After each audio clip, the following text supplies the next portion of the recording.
Alors, on va essayer pour cette table ronde de partir du tableau de ce qui se passe aujourd'hui sur le plan des réfugiés en Europe et en France, de voir qu'est-ce qui se passe dans deux pays, spécifiquement la France et l'Allemagne, et d'essayer d'avancer un peu sur, je dirais, des bonnes pratiques, ce qui peut être fait, ce qui marche dans certains endroits, pour essayer d'être assez concret. Je voudrais d'abord passer la parole à Cécile Joly pour poser un peu la problématique de cette table ronde. Cécile. Bonjour à tous et merci d'être avec nous cet après-midi. Je voudrais faire un petit panorama pour préciser un peu d'abord les données quantitatives dont on dispose aujourd'hui. Il faut préciser que quand on parle de réfugiés, on parle de deux choses en général assez différentes. On parle de réfugiés qui ont obtenu ce statut au terme des traités internationaux, qui sont comptabilisés par le Haut Commissariat aux réfugiés, et qui sont aujourd'hui, à la mi-2015 en tout cas, selon le HCR, 15 millions. Et puis, on parle de demandeurs d'asile, c'est-à-dire ce sont des gens qui cherchent protection et qui viennent demander l'asile aujourd'hui essentiellement en Europe et qui peuvent être déboutés de cette demande, donc qui ne seront pas nécessairement des réfugiés. Les réfugiés, ce sont des stocks, grosso modo. Les demandeurs d'asile, ce sont des flux.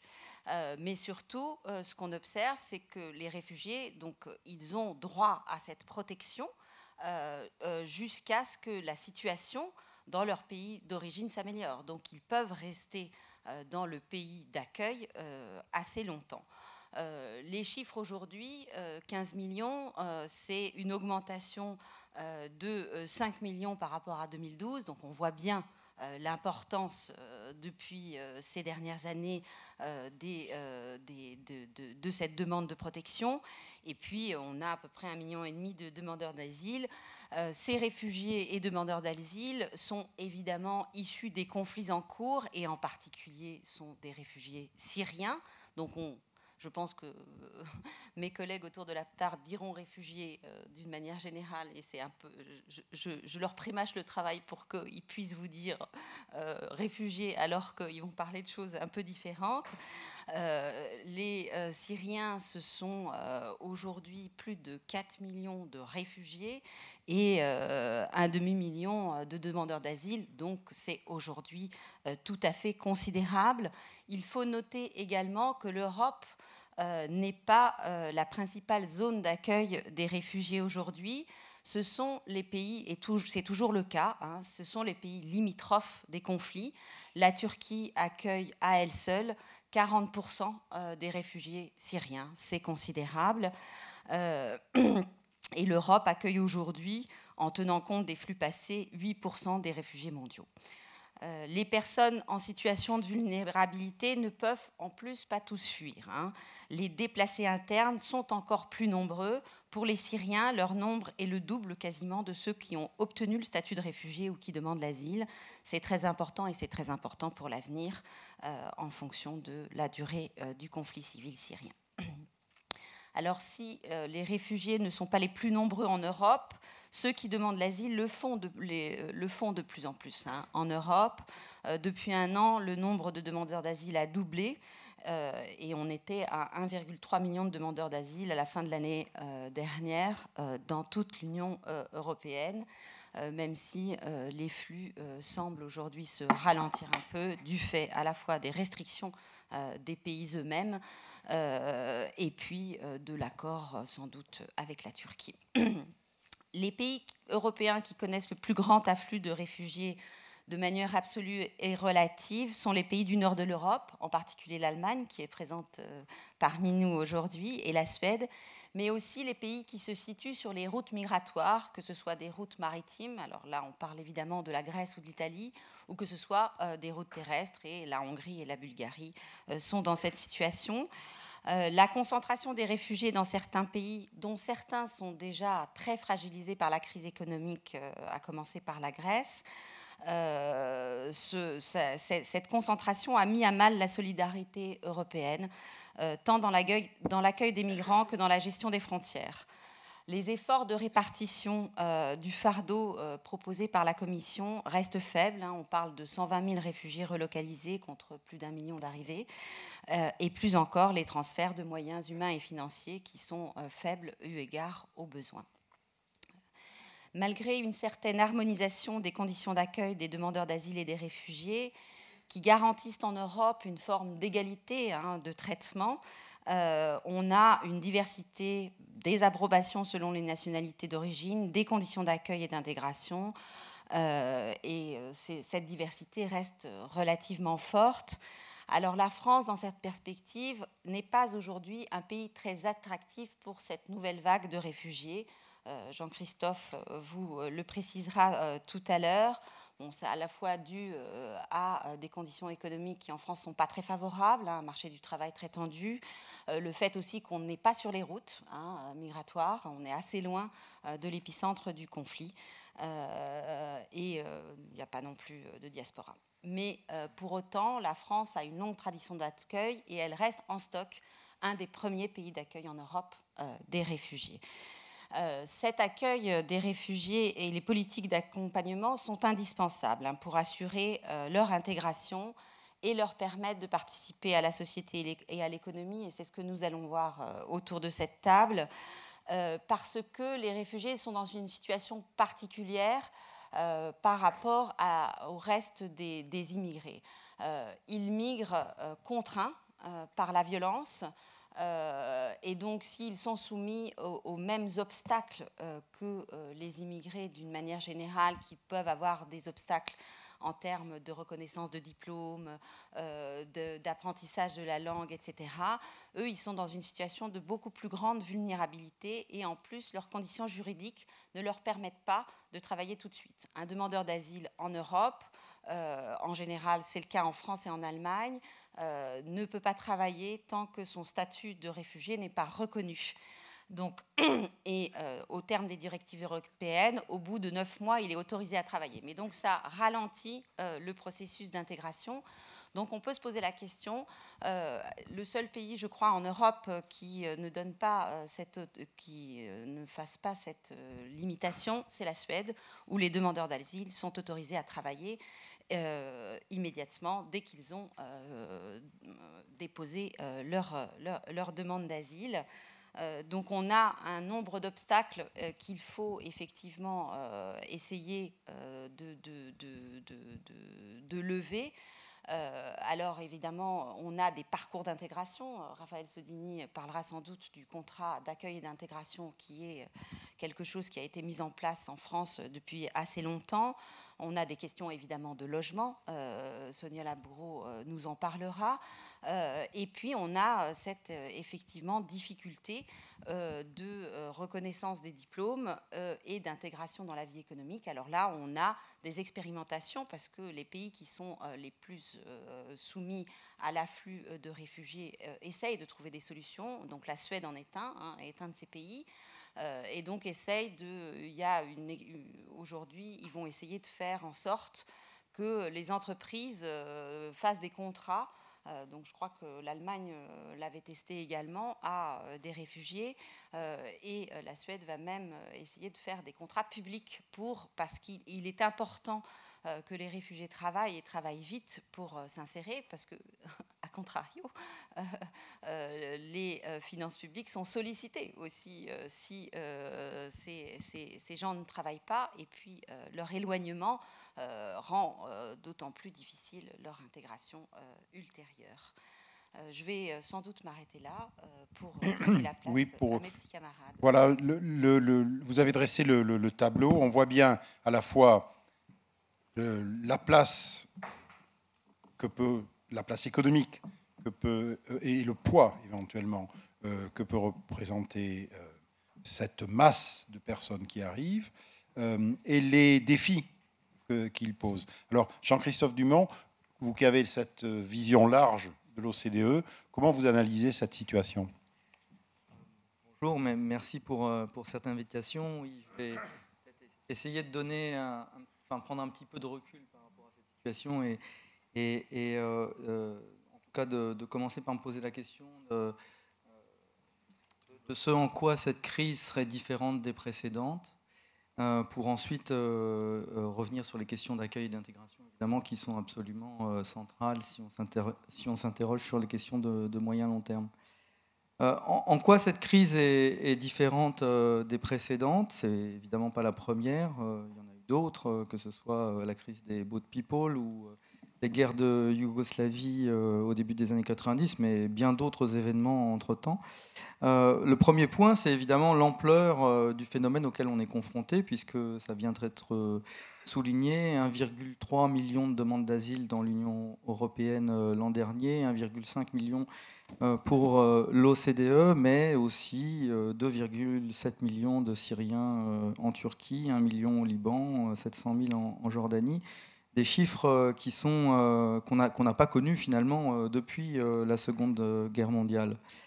Cela dit, et c'est important à noter quand même pour comprendre à la fois le contexte disons, politique dans lequel on se trouve en termes de construction d'une réponse à la crise, mais aussi par rapport aux questions d'intégration, la diversité des routes migratoires, des pays d'origine et des motifs sous-jacents, ainsi que le fait que tous les pays de l'Union européenne et a fortiori ceux de l'OCDE ne soient pas affectés de la même manière, posent des problèmes qui sont inédits.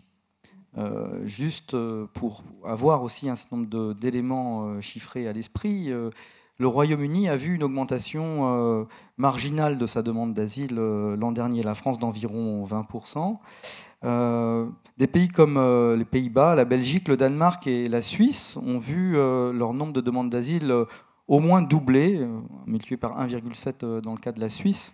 Mais les niveaux qui sont observés en 2015 sont en fait comparables à ceux qui avaient été observés au début des années 90. C'est-à-dire que pour ces pays, c'est effectivement une situation, disons, particulière, mais ce n'est pas une situation historique. Ça n'est en fait une situation vraiment historique que pour 3 pays, qui sont l'Allemagne, et donc j'en dirai pas plus parce qu'on va avoir une description détaillée, mais surtout la Suède. Encore une fois, garder les proportions à l'esprit. La Suède a reçu en demande d'asile l'an dernier l'équivalent d'1,6% de sa population, quand la France en a reçu environ 0,1%, l'Allemagne 1% et l'Autriche également 1%. Donc il y a des très grandes variations en termes disons, de l'impact de la nature du choc. Mais c'est encore plus compliqué que ça, par le fait que les pays d'origine sont extrêmement différents d'un pays à l'autre. Bien sûr, les Syriens sont majoritaires, mais si je regarde 2015, les Syriens, les Afghans et les Irakiens ensemble ne correspondent qu'à la moitié de la demande d'asile. Si je regarde les 3 premiers mois de 2016, pour ceux qui sont arrivés sur les côtes grecques, donc qui n'ont peut-être pas encore tous déposé une demande d'asile, la moitié était syrien. Ça veut dire que l'autre moitié n'est pas syrien. Donc cette crise n'est absolument pas qu'une crise qui est liée au conflit syrien. Il y a une multiplicité de facteurs qui nous amènent aujourd'hui dans la situation dans laquelle on est. Et c'est finalement sûrement erroné de ramener ça uniquement à la crise syrienne. Si elle se résolvait demain, nous aurions encore certainement des choses, disons, les effets induits de ce phénomène encore à confronter. Quand on regarde les pays d'origine, aussi une très grande diversité à l'intérieur de l'Union européenne. Pour la France, le premier pays de demande d'asile, c'est le Soudan l'an dernier. Pour le Royaume-Uni et la Suisse, c'est l'Érythrée. Pour la Finlande, c'est l'Irak. Pour l'Italie, c'est le Nigeria et le Pakistan. Pour la Pologne, c'est la Russie suivie de l'Ukraine. Pour la Suède, l'Allemagne et le Danemark, le premier pays, c'est la Syrie. Et le second pays pour la Suède, c'est l'Afghanistan. Le second pays pour l'Allemagne, c'est l'Albanie. Le second pays pour le Danemark, c'est l'Iran. C'est-à-dire qu'on est vraiment, pour chaque pays européen, dans un contexte qui est extrêmement différent, finalement, en termes à la fois de volume et de pays d'origine. Évidemment, ça implique, disons, des positionnements différenciés. Enfin, ça explique une partie des raisons pour lesquelles les pays ont du mal à se mettre d'accord, mais ça implique aussi, d'un point de vue de l'accueil, des réactions qui sont différentes, parce que les niveaux ne sont pas les mêmes, parce que les personnes concernées ne sont pas les mêmes. Deuxième élément qui est inédit dans cette crise, et je pense que ça c'est vraiment important de le souligner, surtout dans cette discussion sur l'accueil et l'intégration, c'est celui des mineurs isolés. 86 000 mineurs isolés ont demandé l'asile ou sont arrivés en demandant une protection internationale dans l'Union européenne en 2015, c'est 3 fois plus qu'en 2014. Pour la Suède seule, c'est 35 000 mineurs isolés. Évidemment, ça pose des problèmes qui sont d'une ampleur considérable. En termes de coûts, les estimations qui ne sont pas vraiment, enfin, qui sont pas des estimations précises, mais indiquent que ça coûte environ 10 fois plus cher pour assurer l'intégration, l'accueil d'un mineur isolé. Mais peut-être qu'on aura des éléments plus précis avec l'intervention de la CIMAD, que pour un demandeur d'asile adulte. C'est un élément, disons, de l'équation actuelle qui est extrêmement important et qui est en train de se renforcer. Parce que si je regarde, d'après une enquête de l'UNHCR sur le mois de février 2016, sur les arrivées sur les côtes grecques, eh ben, en fait, 50% des Syriens avaient moins de 18 ans en février 2016 et 45% des Afghans avaient moins de 18 ans. Donc ce phénomène, disons, de l'importance à la fois des mineurs isolés puis simplement des jeunes dans cette demande d'asile pose des problèmes qui sont absolument, disons, inédits, encore une fois. Dernier point qui caractérise cette crise, c'est un double point qui concerne à la fois celui de la concentration, le fait que ce 1 300 000 demandes d'asile, alors pour part quand même, c'était des gens aussi qui venaient pas seulement via la Turquie, en Grèce et via la Libye en Italie. Il y a eu aussi beaucoup de demandes qui étaient originaires des Balkans. Il y a eu environ 1 million de personnes qui ont atterri sur les côtes européennes.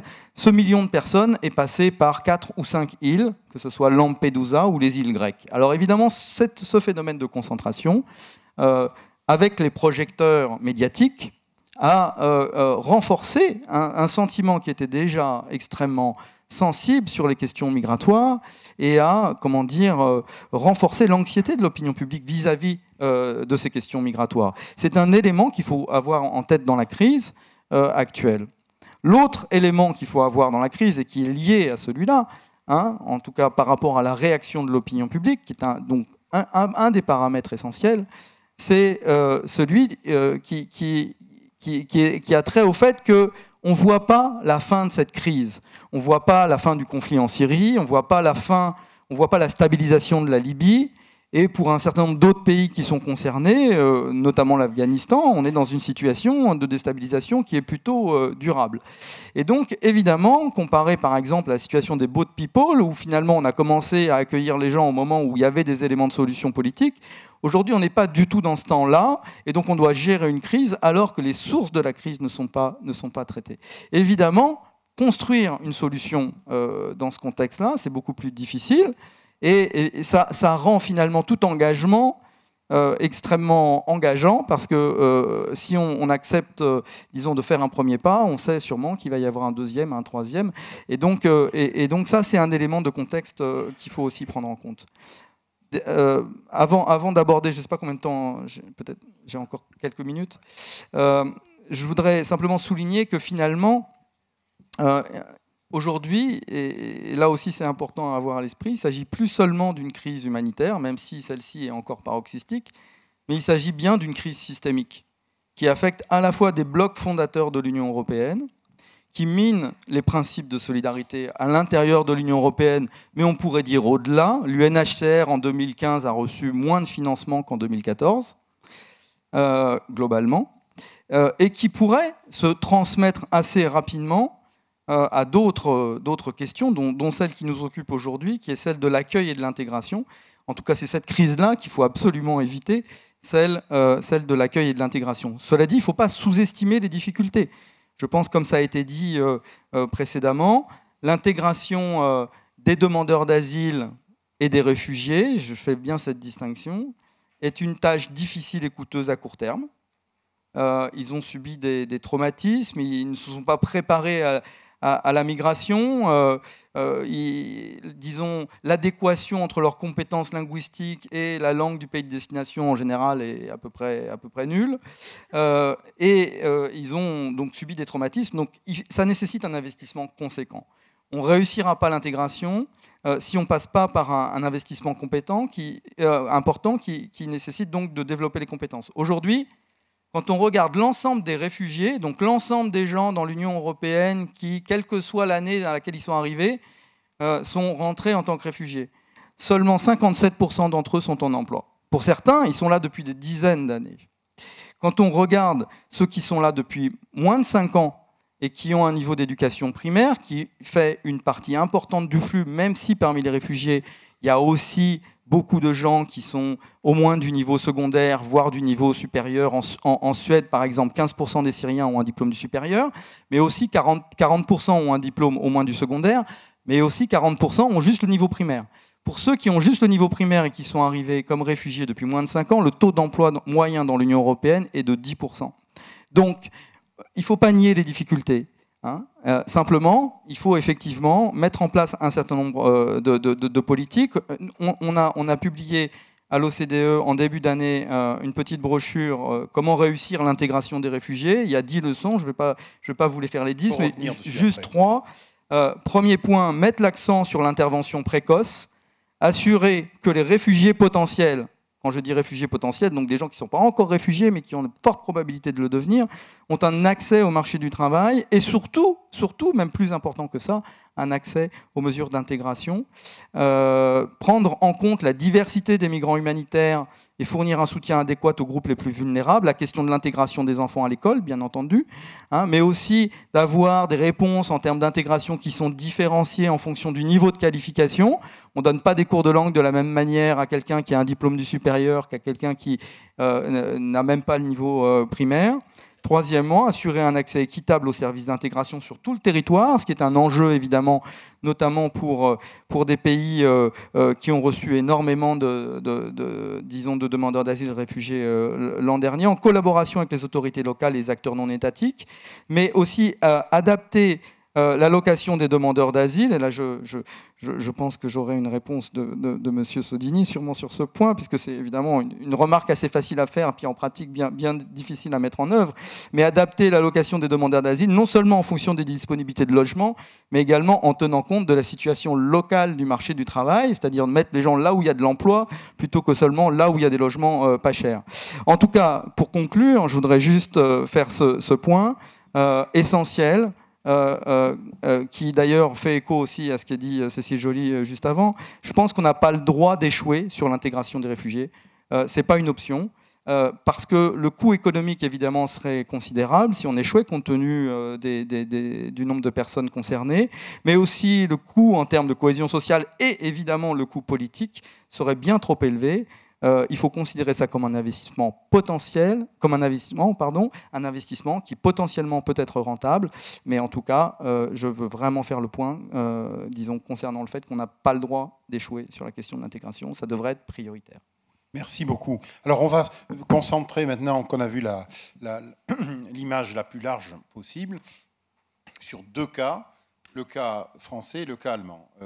Monsieur Sodini, c'est à vous. Qu'est-ce qui se passe en France? Comment on accueille? Comment on travaille justement sur cet aspect d'accueil et d'intégration? Je note juste un point quand même sur lequel on reviendra. À aucun moment on n'a parlé de la Turquie, de ce qui se passe en Turquie. C'est-à-dire, oui, mais ce que je veux dire, c'est que c'est quand même assez particulier. Et ce qui a été négocié entre l'Europe et la Turquie est un peu particulier. C'est une autre manière, disons, de ne pas résoudre le problème plutôt que de le résoudre. Mais on peut en reparler après.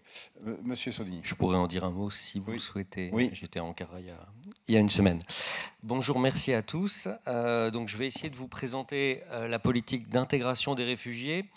Il faut bien avoir en tête que pour la France, en tout cas quand j'ai commencé à m'intéresser à cette question, à partir de la fin de l'année 2012, l'intégration des réfugiés posait un problème au carré ou était insuffisante au carré. On était à la fois pas très bon, ou en tout cas insuffisant dans notre accueil des demandeurs d'asile, et nos politiques d'intégration en général étaient également insuffisantes. Donc l'intégration des réfugiés, c'est-à-dire l'intégration du demandeur d'asile à qui on a reconnu une protection, était par définition doublement insuffisante. Il était mal accueilli, et ensuite la politique d'intégration qui s'adressait à lui était insuffisante. Alors, juste pour situer les choses, on a lancé en 2013 une grande concertation sur l'asile, dont le diagnostic était pour le coup assez partagé. Les solutions l'étaient moins, parce qu'après il y avait des acteurs associatifs, il y avait une diversité qui faisait que chacun ne pouvait pas se retrouver dans les préconisations. Mais le constat était assez unanime. On était sur une politique d'accueil des demandeurs d'asile qui était à bout de souffle pour 3 séries de raisons que l'OCDE n'aurait pas manqué de pointer comme étant des insuffisances. D'abord, on avait un accès au statut, c'est-à-dire que l'examen des procédures des demandeurs d'asile était beaucoup trop long. Voilà, on était sur des durées moyennes d'examen, tout compris supérieures à 18 mois et dans beaucoup de cas supérieures à 24 mois. Ça fait 24 mois d'incertitude pour une personne qui ne sait pas si au final elle va avoir droit au séjour en France. Un système d'hébergement des demandeurs d'asile totalement embolisé. En 2012, il y avait 21 000 places de CADA en tout, France entière, pour à peu près 60 000 demandes d'asile par an. Donc, vous voyez, et 60 000 demandes d'asile par an, dont certaines duraient jusqu'à 2 ans. Donc on voit bien l'insuffisance du parc d'hébergement. Et enfin, une procédure qui réussissait à être à la fois donc, trop lente et avec des conditions d'hébergement trop faibles et en même temps trop peu de garanties pour le demandeur d'asile. C'est-à-dire que notre niveau de garantie dans l'examen de l'accès à la demande d'asile était en dessous des standards européens. Donc ce qu'a mis en place le gouvernement, ce qu'on a essayé de mettre en place depuis 3 ans, qui est aujourd'hui percuté évidemment de plein fouet par la crise migratoire, mais tant pis, ça nous oblige à être encore meilleurs, c'est d'essayer de remettre à niveau notre système d'accueil des demandeurs d'asile. Donc on a fait voter une loi qui a été publiée le 29 juillet dernier, 29 juillet 2015, et qui vise à mettre notre système d'asile au niveau européen, en donnant toute une série de garanties supplémentaires, premièrement. On est sur une phase de création très importante de places de CADA. En 18 mois, donc entre le milieu de l'année 2015 et la fin de l'année 2016, l'objectif est de créer 16 000 places de CADA. Hein, donc on était à centre d'accueil pour demandeurs d'asile, pardon, je jargonne. Mais donc de places d'hébergement supplémentaires pour les demandeurs d'asile. Et enfin, on donne des moyens supplémentaires à nos autorités de détermination du statut de réfugié, à l'Office français de protection des réfugiés et apatrides, l'OFPRA, et la Cour nationale du droit d'asile. C'est peut-être pas clair pour tout le monde, mais quand une personne arrive sur le territoire français, elle fait une demande d'asile, c'est-à-dire qu'elle demande l'asile à la France. Et sa situation personnelle est examinée au regard de la Convention de Genève par 2 organismes, d'abord l'OFPRA, puis si l'OFPRA rejette, par une cour nationale qui est indépendante, qui est la CNDA, Cour nationale du droit d'asile. Et ces 2 institutions se prononcent sur le fait de savoir si elle a subi des persécutions dans son pays d'origine qui lui ont conduit à fuir. Et ce n'est que si elle se retrouve dans ce cas de figure qu'elle devient un réfugié, c'est-à-dire une personne qui a droit au séjour en France et qui reçoit une carte de résident, c'est-à-dire une carte qui est valable 10 ans et qui l'autorise à travailler. Le schéma est celui-là, donc c'est pour ça que la première phase, celle de l'examen de la demande d'asile, doit être la plus brève possible si on veut que derrière, l'intégration du réfugié fonctionne. J'aurais peut-être dû commencer par vous expliquer ça. Alors, voilà ce qu'on essaie de faire pour l'accueil des demandeurs d'asile, donc sur cette première phase. Et puis ensuite, il y a l'intégration des réfugiés, et puis d'ailleurs pas que des réfugiés, l'intégration de tous les étrangers qui viennent régulièrement en France. Chaque année, on a 200 000 à peu près entrées régulières en France d'étrangers chaque année. Sur ces 200 000 entrées, à peu près 130 000 font l'objet d'une politique d'intégration, c'est-à-dire, je mets de côté en vérité les 70 000 étudiants qui viennent en France pour étudier, mais qui ne rentrent pas dans le cadre de la politique d'intégration, parce que généralement, ils viennent en France temporairement et ils n'en ont pas besoin, parce qu'ils maîtrisent déjà parfaitement le français. Cette politique d'intégration, c'est très intéressant, c'est que l'intégration est un concept français, c'est un concept qui est omniprésent dans le débat public, mais c'est une politique qui n'avait pas d'outils juridiques propres jusqu'en 2006. C'est-à-dire le contrat d'accueil et d'intégration, qui est la caractérisation de la politique d'intégration française, existe depuis 10 ans. Et que ce contrat d'accueil et d'intégration, en quoi consiste-t-il ? C'est un contrat que signe tout étranger nouvellement admis au séjour en France. Désolé encore de jargonner, mais enfin vous comprenez, les 130 000 qui sont admis chaque année en France hors étudiants. Et ce contrat, au terme de ce contrat, l'étranger se voit prescrire des cours de langue, des cours d'initiation à la société française, type éducation civique, mais voilà, d'un intérêt d'ailleurs qu'on est en train de revoir, et un suivi social si sa situation l'exige. Sur ce contrat d'intégration, le bilan qu'on a fait là encore en 2013-2014, c'est que le niveau exigé au terme des cours de langue qui étaient donnés en France était le plus bas d'Europe. le niveau linguistique auquel les étrangers parvenaient au terme de ce contrat d'accueil et d'intégration était le plus faible d'Europe. Donc là encore, il y a un travail de remise à niveau qui est en cours, une loi qui vient d'être votée, qui remplace ce contrat d'accueil et d'intégration par le contrat d'intégration républicaine, avec un niveau de langue qui est réévalué, qui va augmenter progressivement d'année en année dans la limite des crédits. Mais tout ça pour dire que la France, qui a une longue tradition d'accueil, qui est le plus vieux pays d'immigration d'Europe, à un moment donné, a peut-être pas suffisamment, sur une longue période, sur les 30 dernières années, ce que je dis n'est pas évidemment une lecture politique, capitalisé sur l'immigration. C'est-à-dire que tout se passe comme si, à partir, disons, de la fin des années 70, il était entendu pour les pouvoirs publics que l'immigration était arrêtée et que la seule question d'immigration qui était posée était celle des vagues d'immigration passées qui occupaient nos banlieues ou nos zones périurbaines et qui nous posaient tout un tas de problèmes. Mais que l'immigration était un phénomène arrêté. Statistiquement, l'immigration ne s'arrête jamais. Vous ne pouvez jamais empêcher, même en étant le plus restrictif possible, un Français d'épouser une étrangère et d'aller vivre avec elle en France. La vie est faite de mouvements et la vie dans nos sociétés modernes sera faite de mouvements et l'immigration est un phénomène continu qu'un pays peut chercher à attirer, augmenter ou chercher à réduire, mais qui ne pourra jamais arrêter. Mais chez nos pouvoirs publics, il y a eu sans doute à un moment donné une perte de vue de l'importance du phénomène migratoire que nous essayons depuis 3 ou 4 ans maintenant de combler, et j'espère vous avoir convaincu qu'on est en train de le faire, mais c'est un travail de longue haleine. Dernier point sur la crise migratoire en tant que telle, peut-être sur un élément d'étonnement. Je ne sais pas si j'aurai le temps de parler de l'accord UE-Turquie, on en reviendra peut-être dans les questions, parce que sinon je vais être trop long. Un élément d'étonnement peut-être pour vous, et y compris pour nous, au ministère de l'Intérieur, le fait que la crise migratoire a été à ce point sélective dans les États qui étaient frappés par cette crise, qu'elle a à ce point, entre guillemets, peu concerné la France, peu concerné l'Espagne aussi par exemple, ou le Portugal, et à ce point concerné l'Allemagne, ou la Suède, ou l'Autriche, a été quand même un phénomène d'étonnement.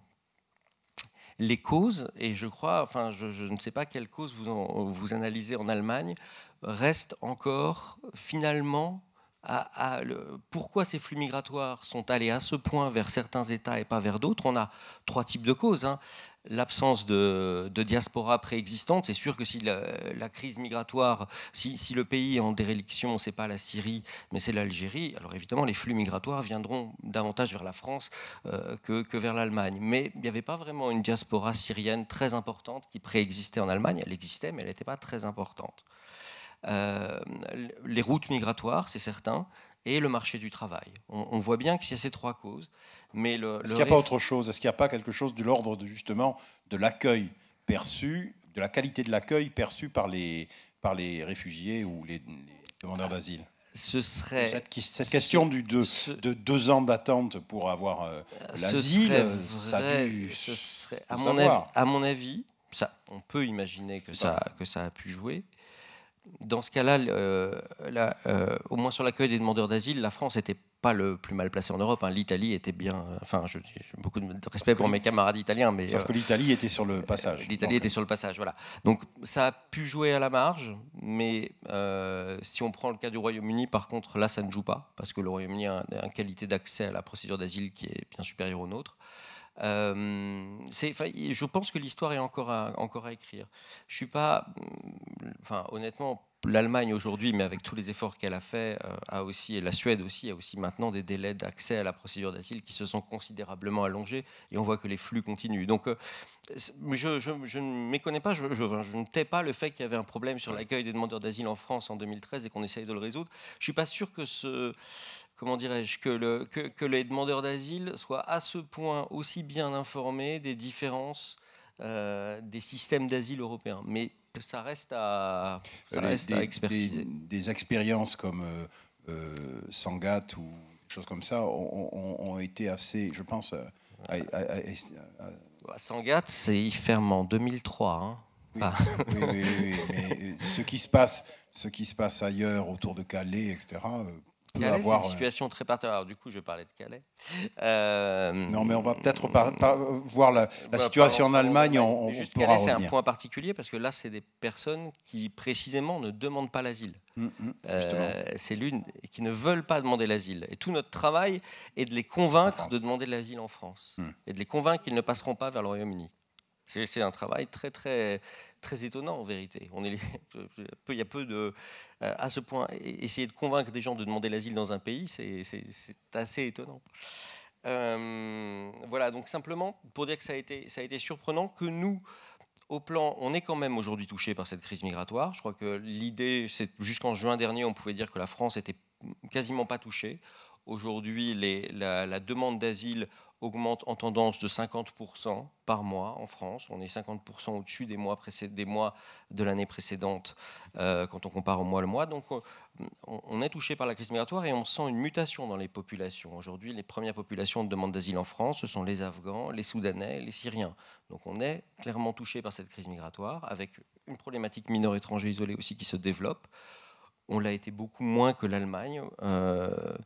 Et autre particularité de la France, donc on est un pays de transit, ce qui signifie qu'on a aussi des campements de transit qui s'installent à Paris et à Calais, avec donc dans des zones dans lesquelles les migrants ne souhaitent pas rester, mais dans lesquelles ils souhaitent transiter vers un autre pays. Donc voilà, c'est pour nous un défi. Et dans le cadre de cette crise migratoire, elle aura permis quelque chose en France, c'est un rapprochement des politiques publiques entre le ministère de l'Intérieur, le ministère du Logement, le ministère des Affaires sociales, dont je suis le témoin tous les jours, et qui fait qu'on travaille mieux ensemble et que l'on s'efforce de trouver des solutions de relogement pour les réfugiés, indépendamment des centres provisoires d'hébergement dont on va vous parler, qui sont un work in progress, mais qui pourraient donner de bons résultats dans le sens qui est voulu par l'OCDE. Voilà. Merci. Alors, je propose qu'on passe sans transition à la situation en Allemagne. Christine Langerfeld, vous prenez le micro. Et... Bonjour. Je vais essayer de me débrouiller en français, le français qui n'est pas ma langue maternelle, et je vais surtout parler plus lentement que les autres intervenants ici sur cette table ronde. Alors, j'ai amené une petite présentation avec des chiffres parce que c'est mieux de les voir. Et peut-être on va montrer la présentation maintenant. Il faut le faire ici. Je vais le faire. Continuer à parler. Ah oui, d'accord. Alors, à peu près, en l'année 2015, on a eu 1,1 million de réfugiés qui sont arrivés et registrés en Allemagne, mais à la fin, on aura à peu près 900 050 demandeurs d'asile qui sont arrivés l'année dernière. On avait l'année dernière presque 500 000 demandes d'asile. Et l'agence fédérale qui est responsable pour le traitement des procédures de demande d'asile, elle a pris à peu près 300 000 décisions. Le quota de reconnaissance était en moyenne à 50%, et pour les Syriens, les Irakiens et les Érythréens, la quota de reconnaissance était plus de 90%. On a aussi vu une réduction massive des demandeurs d'asile des pays des Balkans à partir d'automne 2015. Dans la première partie de l'année dernière, on avait à peu près 400 000 demandeurs d'asile qui venaient des pays Balkans et où il n'existe pas de persécution politique. Alors la quota de reconnaissance était presque zéro. La prochaine, je le ferai comment? Voilà. Maintenant, j'ai reçu des chiffres pour mars de cette année. Ici, sur cette présentation, vous voyez que les chiffres pour janvier et février. Alors, pendant ces 2 mois, on a eu à peu près 150 000 arrivées. En mars, on a eu seulement 20 000 arrivées. C'est presque rien pour l'Allemagne. Alors, il y avait une chute dramatique des arrivées suite à la fermeture de la route des Balkans, ça c'est sûr, et pas suite à l'accord entre Turquie et l'Europe, parce que cet accord n'est pas en fonction en ce moment. Alors, on a reçu Peut-être il va fonctionner, mais en ce moment, on est toujours en préparation. À ce moment, dans le premier quartier de cette année, on a reçu 180 000 demandes d'asile, pas 120 000 demandes d'asile. Alors, il y a une différence entre les demandes d'asile pendant le premier quartier de cette année et les arrivées. Ce n'est pas une contradiction, au contraire, c'est une bonne nouvelle parce que ça montre que l'agence fédérale maintenant a réussi de maîtriser beaucoup plus de demandes d'asile grâce à une augmentation forte, massive du personnel de l'agence fédérale et grâce à l'accélération des procédures administratives. La quota de reconnaissance, cette année, est en moyenne à 65%. Ça signifie que maintenant, vraiment, la plupart des gens qui arrivent en Allemagne sont des réfugiés qui ont besoin de la protection humanitaire. Je vais vous dire quelque chose par rapport à la répartition par sexe et tranche d'âge. Alors, la population des réfugiés est une très jeune population. À peu près 70% l'année dernière étaient masculins et 45% étaient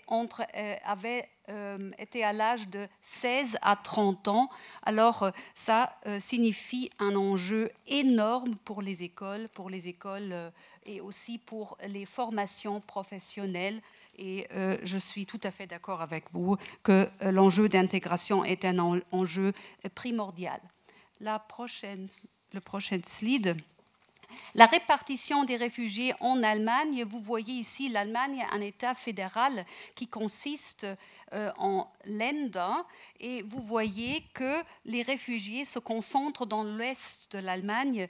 C'est à cause de la clé selon laquelle les réfugiés sont répartis parmi les Länder après leur arrivée. Ils arrivent, puis ils sont répartis parmi les Länder selon une clé qui s'appelle Königsteiner Schlüssel, une clé qui existe depuis 50 ans, depuis le début de la République fédérale d'Allemagne, et qui prend en considération le nombre d'habitants d'un land et les revenus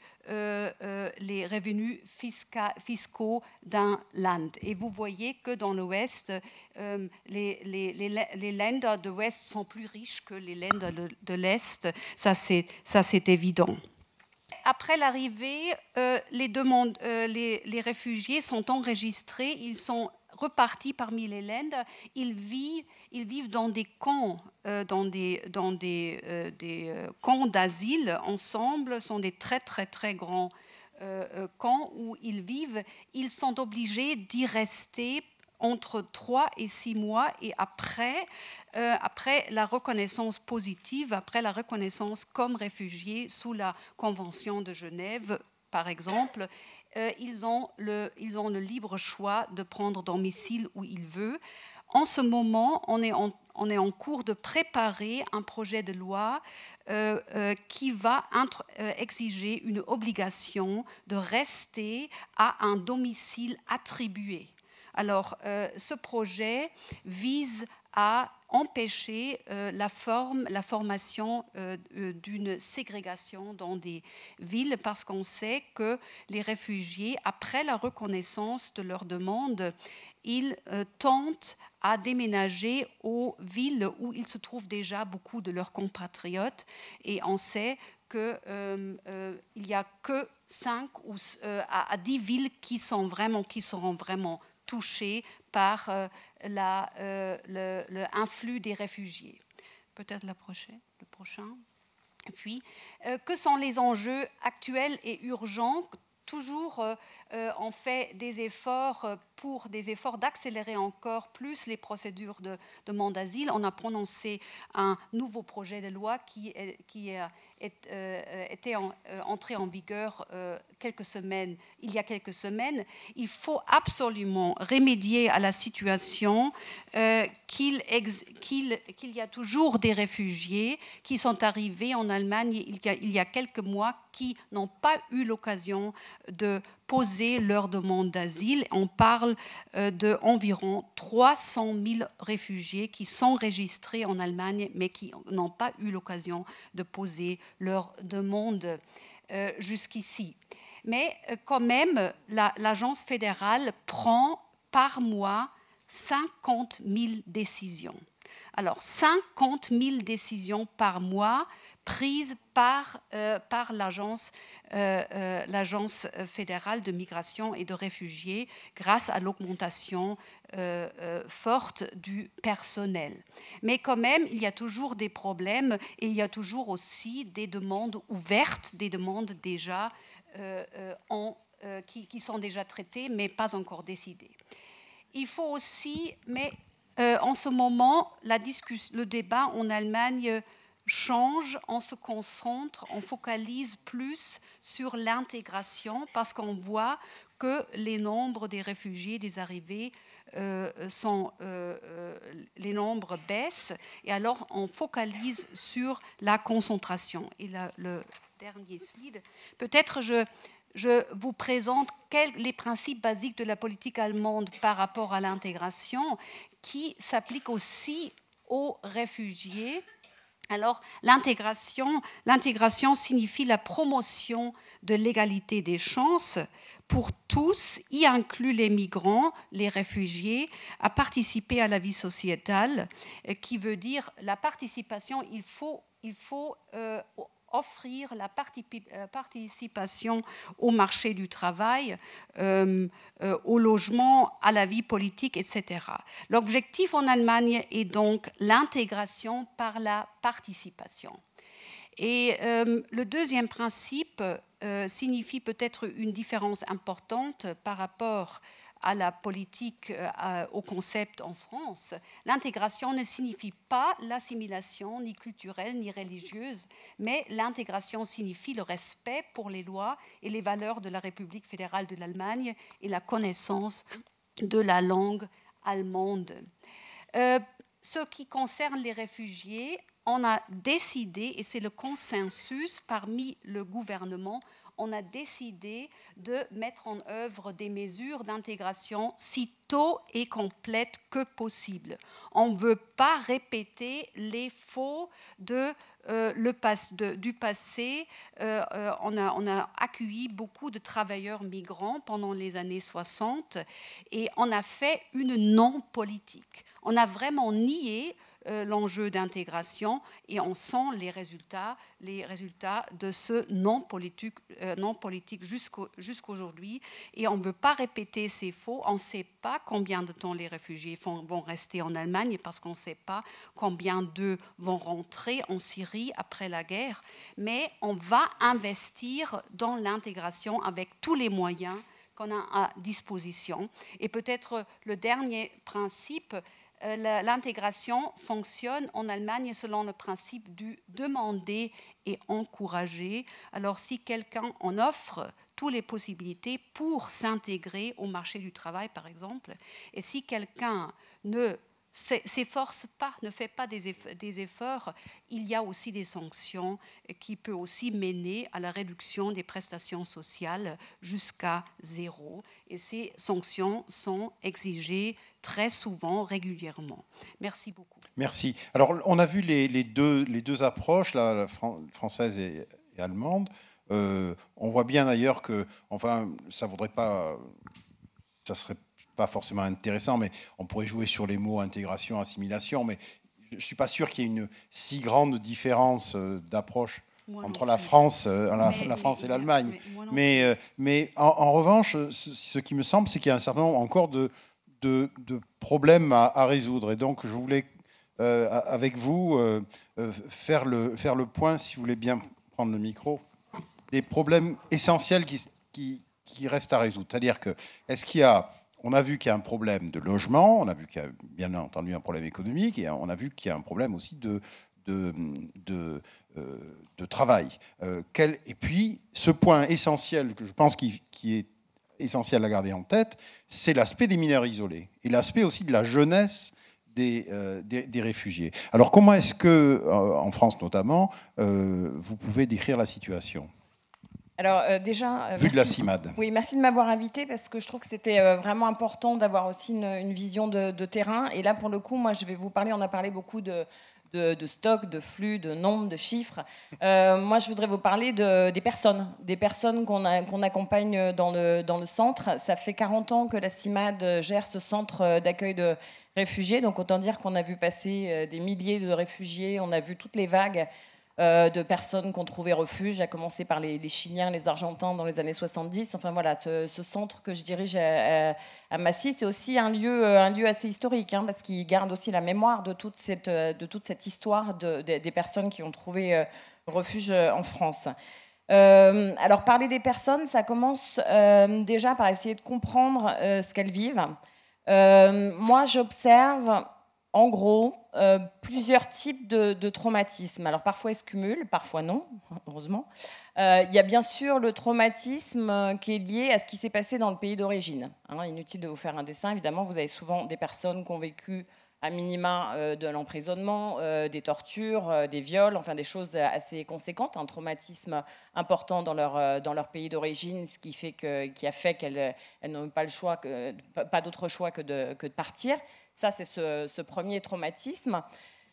Le deuxième traumatisme qu'on voit de plus en plus apparaître, et c'est vrai que j'ai dirigé ce centre il y a 8 ans, je me suis absentée un petit moment et j'y suis revenue récemment, et c'est vrai qu'il y a 8 ans, on avait moins ça. 8 ans plus tard, on a de plus en plus le traumatisme qui est lié, je ne vous fais pas un dessin, mais qui est lié à l'exil, au voyage en lui-même. Hein. C'est de plus en plus compliqué, difficile d'arriver en Europe. C'est de plus en plus traumatisant. Vous voyez, vous avez tous vu dans l'actualité, notamment l'année dernière, ce que ça peut donner très concrètement, s'embarquer sur des embarcations de fortune, voir des morts autour de soi. Donc voilà, un deuxième traumatisme qui est lié au voyage. On parlait tout à l'heure des mineurs isolés. Alors moi, je ne les reçois pas dans mon centre. Hein. On n'est pas habilité à recevoir des mineurs, mais par contre, moi, je les reçois quand ils deviennent majeurs et qu'ils ont le statut de réfugiés. Et j'ai, par exemple, dans mon centre, des jeunes Afghans qui sont partis, qui étaient mineurs, qui ont dû partir parce que en tout cas pour l'un d'entre eux, son père, qui était magistrat, a été tué. Voilà. Il a traversé, en étant mineur, 6 pays. Il a emprunté toutes ces routes-là. Il est arrivé en France. Alors, il a été aidé au titre de la protection de l'enfance, mais c'est quand même une situation très, très difficile, très traumatisante, à un âge où on se construit. Donc on met un petit peu entre parenthèses, on devient un adulte de manière très rapide. Et finalement, quand ils arrivent dans notre centre, qu'ils ont enfin, après tant d'années d'errance et de drame et de traumatisme, qu'ils ont enfin une possibilité de se poser, je dois dire que c'est là en fait que tout, en général, tout ressort, parce qu'on a donc à la fois ces traumatismes qui ressurgissent, cette espèce de crise d'adolescence qui se fait à retardement aussi, parce que voilà, il y a eu un manque de repères parentaux. Enfin voilà, il y a tout ça à gérer, à prendre en compte. Et là, je pense qu'effectivement, il y a vraiment quelque chose à repenser de spécifique sur la prise en compte de ces mineurs isolés, et que le système de protection de l'enfance du généraliste n'est pas forcément adapté à l'accueil de ce public-là, et n'a pas les moyens surtout de les accompagner de manière adéquate. Donc voilà, ça c'est le deuxième, et ces jeunes-là sont particulièrement touchés par ce traumatisme lié au voyage. Hein.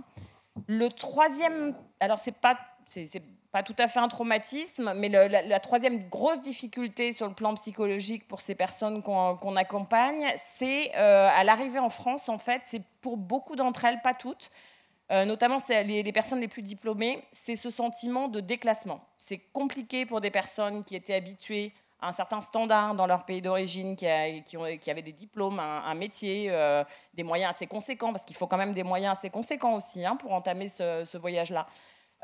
C'est compliqué pour elles de se retrouver, surtout quand elles ne sont pas francophones, donc elles n'ont pas la possibilité de nouer un lien direct avec les personnes auxquelles auxquelles elles font face dans les administrations notamment. C'est compliqué pour elles de sentir ce regard, d'être déclassées, de se retrouver dans un centre d'hébergement, d'être dépendant de la CIMAD, en tout cas pour cet accompagnement. C'est des choses auxquelles elles ne sont pas habituées.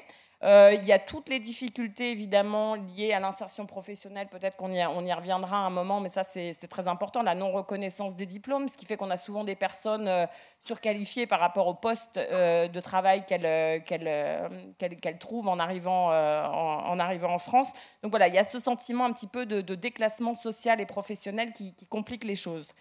Donc du coup, sur le parcours d'insertion, c'est vrai qu'on a parlé de vulnérabilité, il y a une vraie vulnérabilité qu'il faut prendre en compte. Notamment, on a parfois l'impression, c'est pour ça que vous disiez tout à l'heure qu'en Allemagne, par exemple, il peut y avoir des sanctions si la personne n'y met pas du sien, etc. On a parfois l'impression que les parcours d'insertion n'avancent pas.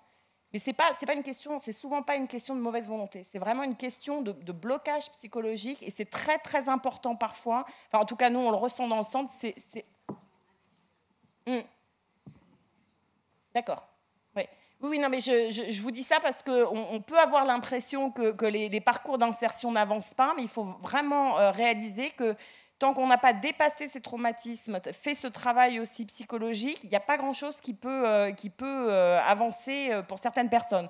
Quand des personnes cumulent ces 3 types de traumatismes, c'est extrêmement compliqué d'avancer dans son parcours d'intégration. Et c'est pour ça qu'on a des durées de séjour dans les CPH, quand on fait bien notre travail, hein, c'est-à-dire quand on les bouscule pas non plus, et qu'on est à l'écoute de ça, on a des durées de séjour qui peuvent être importantes. Voilà, alors après, je vais revenir rapidement sur les autres freins. J'imagine qu'il y aura une deuxième partie sur les bonnes pratiques et les choses un peu positives. Hein. Je reste dans le négatif. Mais comme le temps avance, si vous pouvez commencer à parler de bonnes pratiques, ça serait pas mal. Sinon, voilà. ça va nous casser le moral. Nous, ce qu'on observe sur les difficultés donc psychologiques, ça je l'ai évoqué, c'est vraiment clé. Les difficultés qu'on a, nous, très concrètes, c'est que sur le papier, ça a l'air assez simple. Ils ont le statut de réfugié, voilà, tout va bien. Ils ont droit aux mêmes droits sociaux qu'en France. Dans la pratique, ça ne se passe pas du tout comme ça. C'est long pour obtenir la carte de résident. Donc, ils ont un titre de séjour temporaire. Alors maintenant, ça a été augmenté. Donc, c'est 6 mois, ça va un peu mieux. Mais c'est vrai que c'est difficile, par exemple, de convaincre un employeur qu'on va avoir de toute manière une carte de résident. Donc, oui, il peut nous embaucher. Ça ne marche pas comme ça en général. Avec les employeurs, ils veulent avoir des garanties. Donc, heureusement qu'on est là pour essayer de les convaincre. Il y a des difficultés sur la reconnaissance des diplômes, ça je l'ai dit. L'apprentissage du français. Alors effectivement, dans le cadre du contrat accueil et intégration, il y a un certain nombre d'heures de formation linguistique. Sauf que la signature du contrat intégration et l'apprentissage du français ne se fait pas tout de suite. Donc nous, on a une équipe de bénévoles qui commence déjà le travail d'apprentissage du français. Les moyens quand même alloués aux associations comme les nôtres qui travaillent sur les ateliers sociolinguistiques, sur les cours de français hors marché au FI, sont quand même pas... Voilà, il n'y a pas pléthore de moyens financiers. Les moyens financiers, de ce que je comprends, sont réservés, en tout cas maintenant, aux primo-arrivants. Et ça, c'est bien dommage parce qu'il y a vraiment tout un travail à faire, pas uniquement pour les primo-arrivants ou les primo-accédants au titre de séjour, mais justement pour rattraper un petit peu toutes les erreurs qu'on a fait au niveau de la politique d'apprentissage du français par le passé. Donc ça, c'est vraiment un point sur lequel c'est très important d'insister. Donc il y a l'apprentissage du français qui n'est pas immédiat et rapide, et puis en plus, c'est pas que des cours de français. Nous, ce qu'on défend, c'est une vision d'atelier sociolinguistique. C'est vraiment apprendre aussi à travers l'apprentissage de la langue, apprendre la citoyenneté, se déplacer, aller dans des endroits. Enfin, c'est ça aussi l'intégration. C'est pas juste apprendre le français, c'est apprendre le français dans un contexte. Donc ça, c'est très important à mettre en place, et pour ça, il faut des moyens conséquents. Les difficultés qu'on a, ça c'est une chose très importante, c'est pour les personnes qui ont encore leur famille dans leur pays d'origine. On se dit, bon, ces personnes, elles sont réfugiées, elles sont sous la protection de la France. Logiquement, leur famille est quand même peut être un petit peu en danger, ça ne devrait pas être bien compliqué de les faire venir et ils devraient arriver rapidement. Eh bien non, ce n'est pas aussi simple que ça. Il y a tout un tas de difficultés, ne serait-ce que déjà rien que pour accéder aux ambassades, pour pouvoir faire une demande de visa. Après, le dossier est étudié. Il y a souvent des refus de visa ou pas de réponse, donc on est obligé d'attendre, de faire des recours. On se retrouve dans des situations avec des personnes à qui on demande de s'intégrer, mais pour qui leur famille est en danger au pays ou dans des conditions très précaires, leur tête, elle est encore dans leur pays d'origine. C'est compliqué aussi d'avancer dans son propre parcours d'intégration quand on a une famille qu'on est obligé de déplacer d'une semaine à une autre en Afghanistan parce qu'elle est en danger et qu'on n'arrive pas à la faire venir et que ça fait juste 6 mois que ça dure. Et au bout de 3 mois seulement, on a réussi enfin leur faire déposer la demande de visa à l'ambassade. C'est des choses très concrètes. Hein. Et je peux vous dire que ça, c'est absolument terrible pour les parents, de savoir leurs enfants en danger. Je peux vous citer des tas d'exemples hein, d'une mère somalienne avec ses enfants qu'elle entretenait. En fait, elle payait quelqu'un au Kenya pour pouvoir s'occuper de ses enfants, pour pouvoir faire une demande de visa à l'ambassade de France au Kenya, parce qu'en Somalie, il n'y a pas de représentation française. Voilà. C'est des choses très, très concrètes, mais ça pèse aussi dans le parcours d'intégration et ça mériterait qu'on permette aux personnes réfugiées de faire venir leur famille rapidement avec un visa au titre de l'asile, voilà, dans des conditions simplifiées, ce qui n'est pas du tout le cas. Après, les autres difficultés, elles sont un peu plus classiques. C'est plutôt en fait une méconnaissance de la spécificité du public réfugié des administrations françaises, voilà, avec des droits qui sont souvent bloqués. Par exemple, les personnes réfugiées ont droit au RSA. C'est vrai que ça met plusieurs mois avant qu'on puisse ouvrir les droits au RSA. On a parfois des administrations qui nous demandent des documents d'état civil que ces personnes-là qui ne sont pas encore délivrés par l'OFPRA, enfin voilà, alors que ce n'est pas forcément nécessaire en plus. Donc il faut faire tout ce travail d'explication auprès des administrations qui ne comprennent pas bien la spécificité du public réfugié, notamment le danger qu'il peut y avoir à demander des documents d'état civil auprès de leurs ambassades, par exemple. On a régulièrement ce type de demande de la part des administrations. Ah mais non, là ça ne va pas être possible d'aller voir l'ambassade de la personne concernée pour demander des documents d'état civil. C'est une personne réfugiée quand même. Voilà, ça se travaille. Mais je pense qu'il y a aussi un gros besoin de formation du système social en général, en tout cas dans les administrations françaises. Et ça peut être, c'est d'ailleurs une des missions qui a été un peu dévolue maintenant désormais au CPH, c'est de passer des conventions cadres avec les CAF, avec Pôle emploi, pour essayer de leur expliquer ces spécificités-là et d'accélérer les choses. Voilà, en gros... On essaye de faire un dernier tour de table autour de bonnes pratiques, parce que là, on a vu pas mal de problèmes et d'enjeux assez importants et assez compliqués. Parce que, comme vous l'avez très bien dit, je vous remercie d'avoir insisté sur l'aspect individuel des parcours. Ça rend les choses d'ailleurs encore plus complexes. Par exemple, à l'OCDE, est-ce que vous avez repéré quelques bonnes pratiques qu'on pourrait partager ?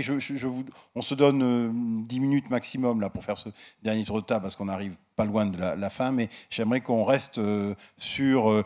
il y a ici des gens qui ont envie d'agir aussi, qui ont envie d'être utiles. Donc, Alors, effectivement, enfin, je pense que c'est une des vocations de l'OCDE, au travers des comparaisons internationales, d'essayer de faire ressortir les choses qui méritent d'être partagées, voire d'être transférées. Alors, la transférabilité des bonnes pratiques n'est pas toujours évidente parce que les contextes sont différents, comme je disais tout à l'heure. Il faut bien voir, disons, cette crise qui affecte les systèmes d'accueil et d'intégration par encore une fois, le biais du fait que c'est très variable d'un pays à l'autre. Donc, on a des pays, comme la Suède ou l'Allemagne, qui avaient des politiques d'intégration qui étaient très, très bien établies. Hein, et notamment en Allemagne, elles sont un peu plus récentes qu'en Suède, mais la question des politiques d'intégration en Allemagne, disons, l'investissement a déjà été fait, si vous voulez.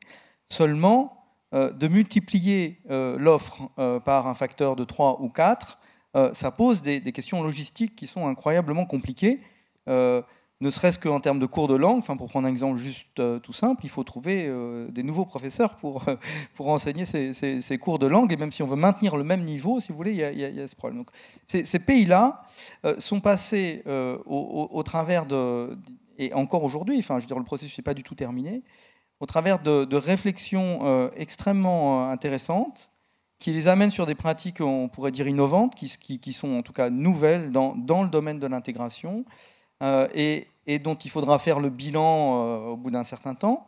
Mais pour en citer quelques-unes, dans le cas de la Suède, par exemple, ils ont mis en place un système qui s'appelle Fast Track de reconnaissance rapide des compétences.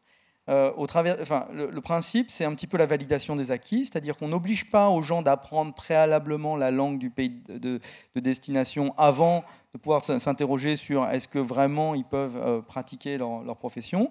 On les met en situation, ils ne parlent pas suédois, c'est pas grave, on vérifie si ils savent et ils disent qu'ils sont cuisiniers, on vérifie qu'ils sont vraiment cuisiniers. De la même façon, ils étaient enseignants en Syrie ou ailleurs, on ne va pas attendre qu'ils parlent un suédois parfait, etc. On les met tout de suite dans des classes pour qu'ils apprennent le système de formation suédois, qui se familiarisent avec les curriculums, les cours, etc. Et de façon à ce qu'ils puissent tout de suite enseigner à des enfants de réfugiés et donc abonder la force de travail suédoise qui n'est pas suffisante à ce moment donné pour offrir plus de services éducatifs. En Allemagne, alors bon, je ne vais pas trop empiéter, mais bon, il y a tout un tas de choses qui se passent. Il y a notamment sur la question de la reconnaissance des diplômes, l'Allemagne avait déjà mis en place une loi qui était quand même plutôt à l'avance dans les pays européens, mais met en place des outils aujourd'hui qui sont extrêmement intéressants, notamment pour les qualifications professionnelles, d'évaluation en ligne des compétences, c'est-à-dire qu'avant de faire une évaluation complète, on fait un pré-filtrage. Voilà. Autre programme qui vient d'être annoncé par l'Allemagne, 150 000 places dans le cadre d'un programme qui combine la formation professionnelle et l'apprentissage, avec au départ un volume de cours de langue important et peu d'apprentissage, et au cours du temps, l'inversion de ce ratio de façon à amener les gens directement dans l'emploi. 150 000 places donc, d'ici la fin de l'année. Donc c'est aussi sur des volumes importants. Donc il se passe des choses intéressantes. Et dans le cas de la France, je pense que ça peut être aussi souligné. C'est-à-dire que ce rapprochement entre les différents ministères, qui, bon, si on n'a pas obligé de le faire, est toujours quelque chose qui est un petit peu compliqué. Aujourd'hui, on peut espérer effectivement que ça débouche sur quelque chose qui amène à une réflexion plus structurelle sur la politique d'intégration française, dont je partage le constat qu'elle a été quand même abandonnée.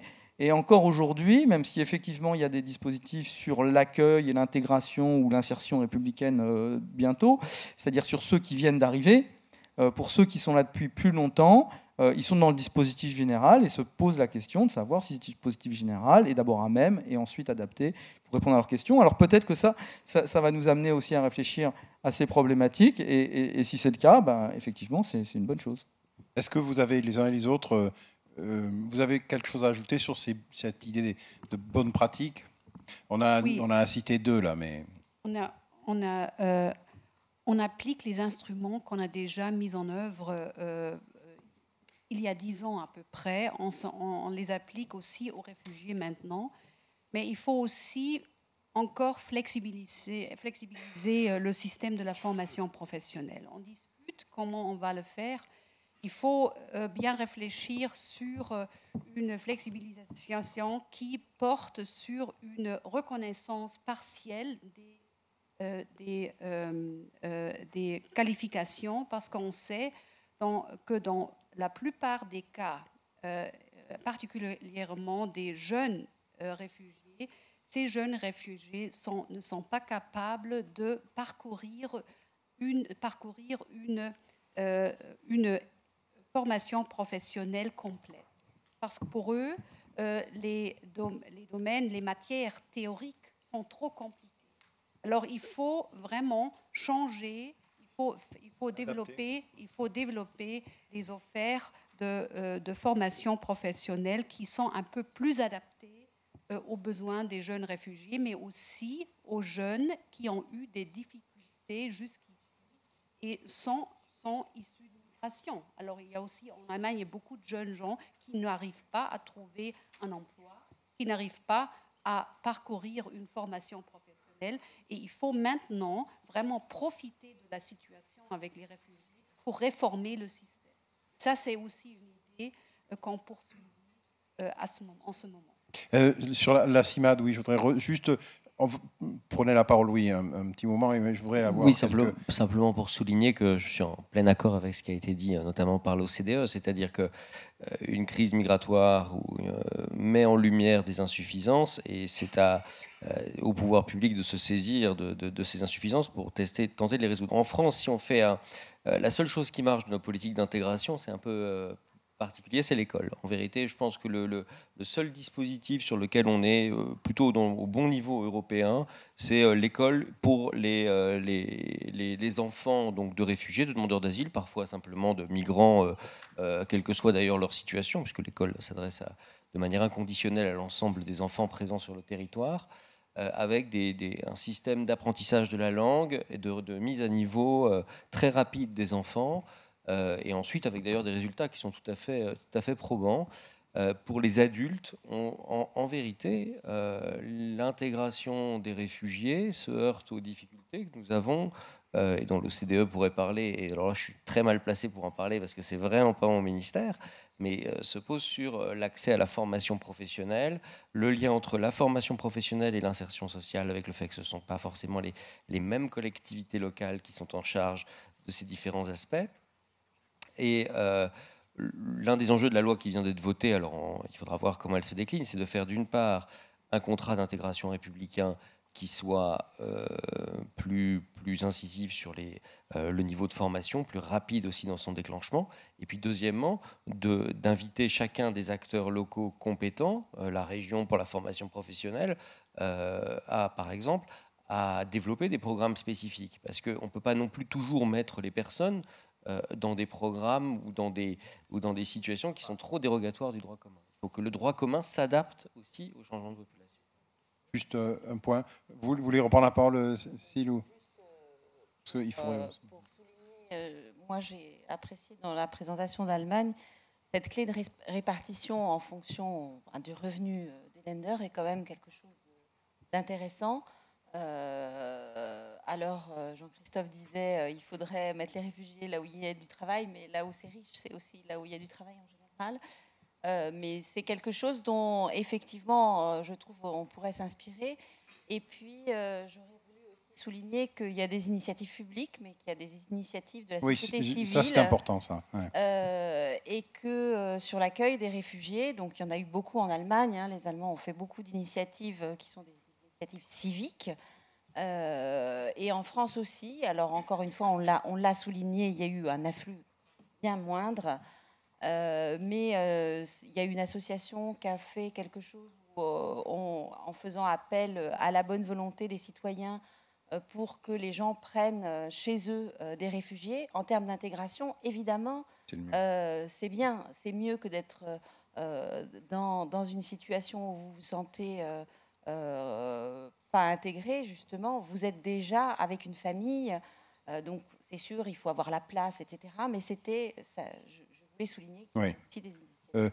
Sonia Labourreau, je voudrais juste vous repasser la parole et ensuite prendre une ou deux questions. Oui. Oui, alors quelques exemples de bonnes pratiques. Il y a une chose qui est très importante, c'est cette question aussi de favoriser l'échange.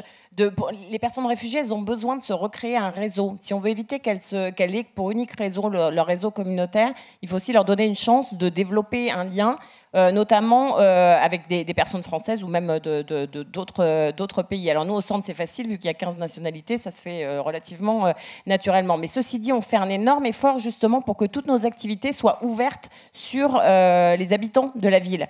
On a notamment quelque chose qui marche très bien, c'est un atelier théâtre qui est ouvert aux habitants de Massy. Donc c'est une troupe qui est mixte, réfugiés et français, et qui produit tous les ans un spectacle qui est montré à l'opéra de Massy.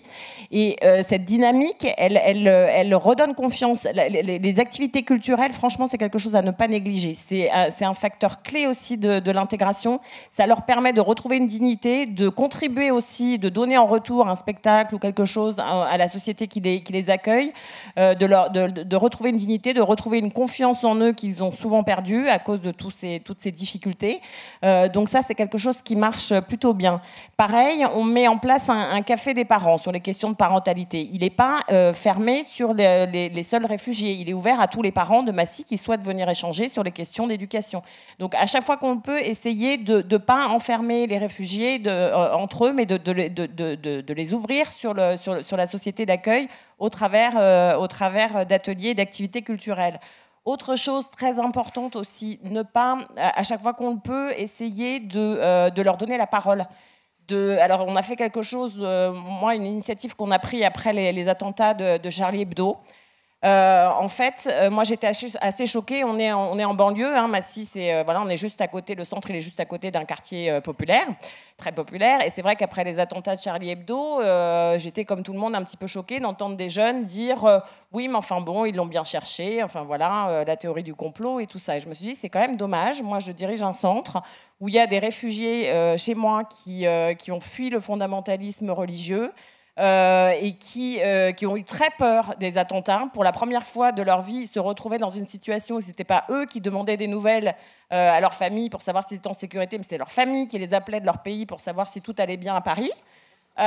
Donc voilà, je me dis, c'est complètement dingue. Et donc du coup, et en face, on a des jeunes qui ont du mal à réaliser la chance qu'ils ont quand même d'être dans un pays où il y a un principe de laïcité, où il y a une liberté d'expression.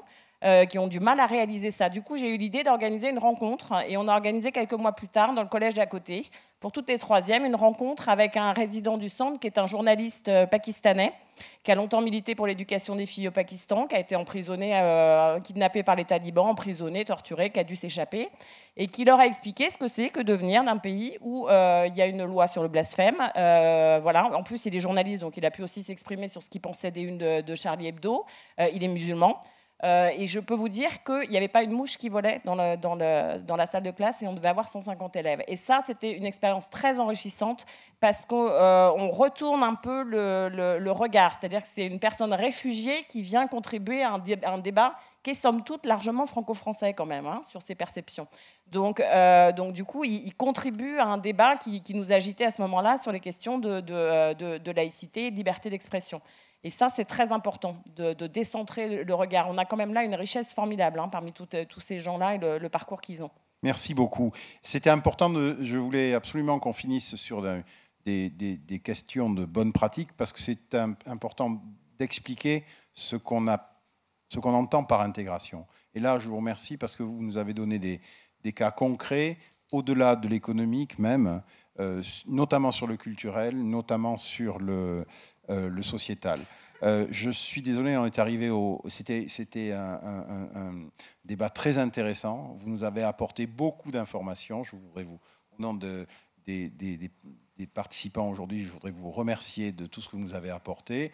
Et évidemment, c'est frustrant parce qu'on avait plein de questions à vous poser, mais on en reste là. Merci à tous. Merci.